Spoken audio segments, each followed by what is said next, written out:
So what we're going to have to do to fit these 33s is cut the bottom portion of the fender. And to be able to do that, I've already removed the fender liner. I redid most of the cooling system already, made sure that that kind of works, is okay. It's going to support what we're trying to do with the car. But now I have to install a lift kit. So lift kit, front suspension is going to come out. We're going to disassemble it, reseal it, walk you guys through that. We're going to look at clearance issues on that lower panel. So I'll remove this section here. I'm also going to remove the entire side skirt because I just don't like them. And we're going to look into trimming, how we're going to trim, how we're going to have to reroute these coolant pipes that you can see there. The first thing we need to do for this car is going to be lift it up. Now, I already raised the suspension. This has the air ride in it. So key on, push the switch up. That's all done. Then we got to shut off the pressure regulator or the actual air suspension. We got to let the car know that we're lifting it up.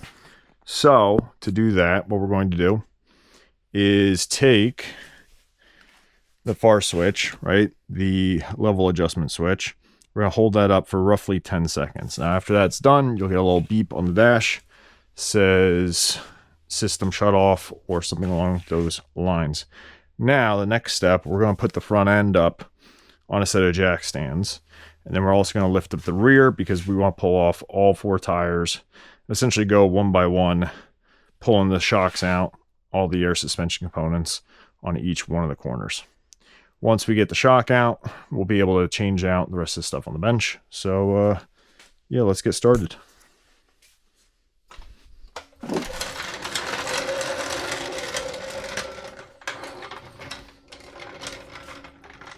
Pumps. I'll show you how I have it set up. Let's be able to stick jack stands underneath everything else. See, we got a lot of droop. Means we got a long way to go. Now, I'm quite lazy, so I have 2 floor jacks, which is perfectly fine.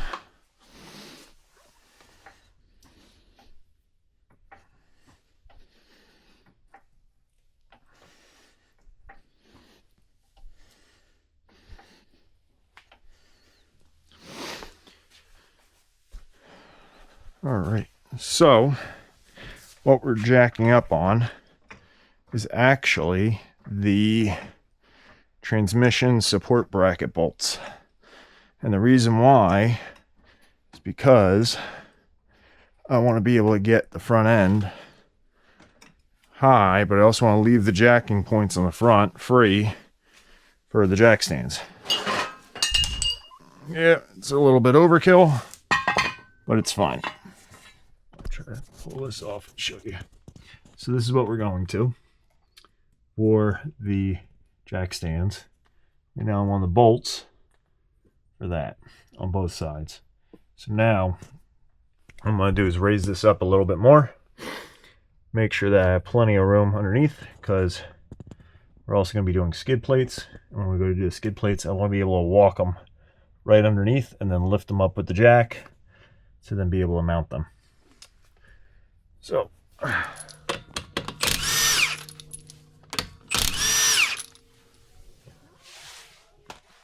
that's good.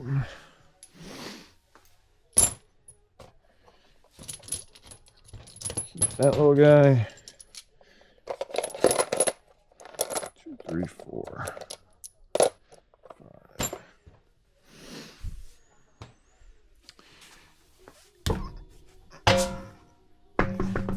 If your wheel does not come off that easily, you can always hammer on the backside. Take just a rubber mallet, bang around on the wheel right there. You'll be good to go. This back corner is what we have to trim. Now the 33s are going to contact in this area here. And so what we have to do is essentially remove 1.5 to 2 inches off of this and then weld in a plate. Eurowise, shout out to Eurowise. They make a plate. I'll link it in the video. But I want to see what I have to do about these pipes here. These coolant pipes for the rear air control need to be relocated.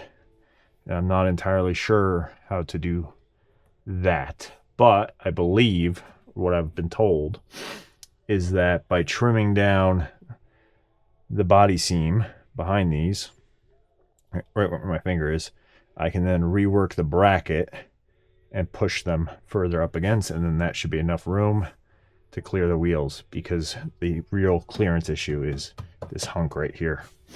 Now on the 958s or the YO9s, I believe, you don't have the clearance issue as bad. You only have to fold down these kind of body seams and then you're okay. But we'll go over this.